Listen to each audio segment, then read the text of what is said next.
আসসালামু আলাইকুম everyone, welcome back to my channel. আমি লিলি আর লিলিস ফ্যামিলিতে আপনাদের সবাইকে ওয়েলকাম জানাচ্ছি আর একটা ব্লগ ভিডিও নিয়ে। আশা করি কাছে বা দূরে, দেশে বা দেশের বাইরে যে যেখানে বসে আমার ভিডিওটি দেখছেন বা শুনছেন, সবাই আল্লাহর অশেষ রহমতে ভালো আছেন, সুস্থ আছেন। আলহামদুলিল্লাহ, আমিও আমার পরিবারের সবাই আপনাদের দোয়া এবং ভালোবাসায় আল্লাহর অশেষ রহমতে ভালো আছি, সুস্থ আছি।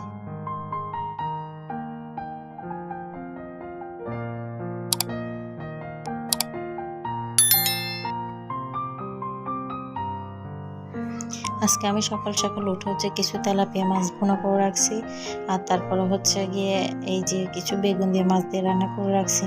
তারপর যে আমার ঘরে গোছানো গাছানো কাজগুলো চলতেছে, যেহেতু বাসা পরিবর্তন করতে হবে, সে গাছগুলো আমি অনেক আগে থেকে শুরু করে দিছি, কারণ একসাথে দেখা যাবে বাচ্চাদেরকে নিয়ে সামলাতে পারবো না। তো অল্প অল্প করে কিছু গুছায় রাখলে গিয়ে আমার পরবর্তীতে একসাথে অনেক বেশি প্রেশারও হবে না, ঝামেলাও হবে না।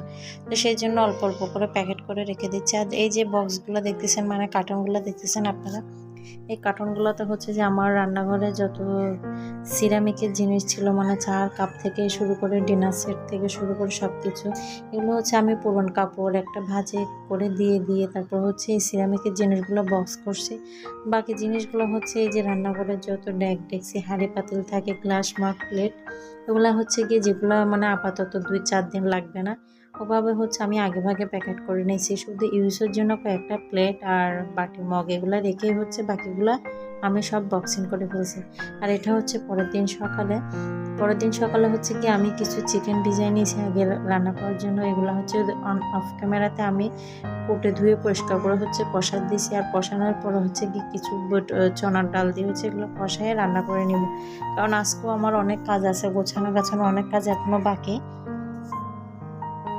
তো সেই জন্য গিয়ে আমি অফ ক্যামেরাতে সব কিছু গাছা গিয়ে রান্নাটা সেরে নিচ্ছি। আগে রান্নাটা সারা থাকলে কি বাচ্চা আছে যেহেতু বাসায়, ওদের খিদা যে কোনো মুহূর্তে লাগতেই পারে, ওদের খিদা লাগলে আমি এটা দিয়ে আমার কাজগুলো সারতে পারবো। তো এই যে এদিকে গিয়ে আমি ওদিকে রান্না বসাই দিয়ে এই যে আমি বাকি কার্টনগুলো রেডি করবো, সেই জন্য কার্টন আগে রেডি করে নিচ্ছিলাম। আর এই কার্টনগুলো আপনাদের ভাইয়া বাইরে থেকে নিয়ে আসছে বাসা চেঞ্জ করার জন্য।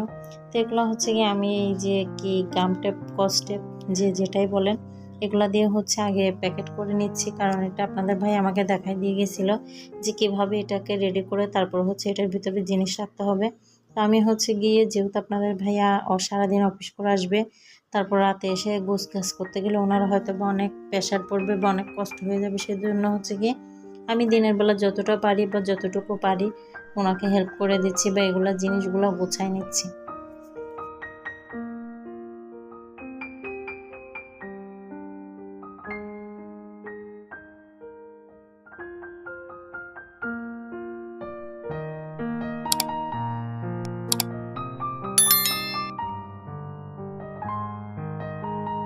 আমার প্রিয় আপুরা ভাইয়ারা এবং বয়োজ্যেষ্ঠ যারা আছেন, যারা আমার ভিডিও দেখেন বা এই মুহূর্তে যারা ভিডিওটাতে ক্লিক করছেন বা এতক্ষণ ধরে আমার সাথে যারা ছিলেন, আমি সবাইকে রিকোয়েস্ট করবো আমার ভিডিওটার কোনো একটা পার্ট যদি আপনাদের কাছে ভালো লেগে থাকে, প্লিজ আমার ভিডিওটাতে একটা লাইক দিয়ে যাবেন। আর এই ধরনের ভিডিও যদি আরও দেখতে চান তাহলে আমার চ্যানেলটা সাবস্ক্রাইব করে নেবেন এবং আমার পরিবারের পাশে থেকে যাবেন। যারা অলরেডি এই কাজটা করে দিয়েছেন, আমি সবাইকে আন্তরিকভাবে অনেক অনেক ধন্যবাদ জানাই।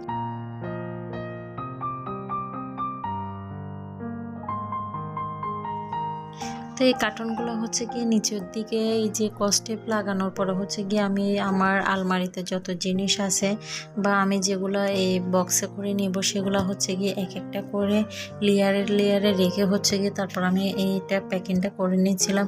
এভাবে নিলে হবে কি জিনিসগুলো আমার সবচেয়ে বেশি সেফ থাকবে, ভালো থাকবে। অনেক সময় দেখা যায় আমরা বস্তার মধ্যে অনেক দামি কাপড় চোপড় বা অনেক জিনিসপত্র নিই, এতে করে দেখা যায় দামি কাপড়গুলোতে বস্তার ধুলোবালি বা বাইরের ধুলোবালি লেগে দামি কাপড়গুলো কিন্তু অনেক সময় অনেক ধরনের দাগ লেগে যায় বা ময়লা হয়ে যায়। তো এভাবে কার্টনও করে নিলে আপনার এই যে সমস্যাটা, মানে যে ধুলোবালি বা ময়লা আবর্জনা লাগার যে ঝামেলাটা, এটা কিন্তু একদমই হবে না। তো এভাবে চাইলে আপনারা কাচের জিনিস বলেন বা সিরামিকের জিনিস বলেন, কিচেন বা ঘরের পার্সোনাল জিনিস, যে কোনো জিনিস আপনারা এভাবে অনায়াসে নিতে পারবেন। এতে করে কিন্তু আমাদের অনেক বেশি হেল্পফুল হবে, কারণ এই একটা জিনিসে এভাবে প্যাকেট করলে হচ্ছে একটা জিনিসও নষ্ট হবে না, বা ধুলোবালি যে যেটাই বলেন না কেন কোনোটাই এতে হবে না, বা দাগ লাগার কোনো চান্সই থাকবে না। আমার জিনিসগুলো একদম সেফলিভাবে আমি নিতে পারবো।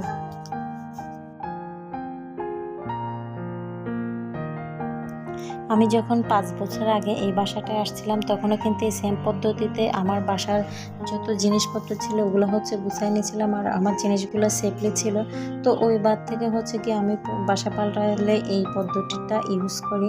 আর আমি গতবার যখন বাসা চেঞ্জ করছিলাম তখনই হচ্ছে পুরোনো 5টা কার্টন রয়ে গেছিলো, আর ওই পুরোনো কার্টনগুলোতে হচ্ছে আমি আমার কিচেনের যত হাঁড়ি পাতিল মানে যত বাটি যত যাই যাবতীয় জিনিস আছে কিচেনের ইউজ করি, ওগুলো হচ্ছে আমি পুরোনো কার্টনগুলোতে দিয়ে দিছি। আর যে এবার যে নতুন কার্টনগুলো আনা হয়েছে ওগুলাতে হচ্ছে যে এই যে কাপড় চোপড় বলেন যত দামি জিনিস বলেন এগুলা হচ্ছে গিয়ে নতুন কার্টনগুলোতে নিব। এভাবে বক্স করে নিয়ে হচ্ছে গিয়ে এটা যখন আমি করব, এটা বক্সিং করা শেষ হয়ে যাবে আর কি, তখন মানে আমার যতটুকু জিনিস এই বক্সের ভিতর ধরবে বা এই কার্টনের মধ্যে ধরবে অতটুকু রাখার পরে হচ্ছে আবার কস্টেপ দিয়ে উপরে সেমভাবে মানে নিচে যেভাবে কস্টেপ লাগাইছে ওভাবে দিয়ে কস্টেপ করে হচ্ছে এটা প্যাকেটটা করা কমপ্লিট করব। তো এভাবে নিলে আমার মনে হয় যে সম্পূর্ণ জিনিসগুলো সেফলি থাকবে। তো আজকের ভিডিওটা এখানেই শেষ করব, দেখা হবে অন্য কোনো ব্লগ ভিডিও নিয়ে। সবাই ভালো থাকবেন, সুস্থ থাকবেন।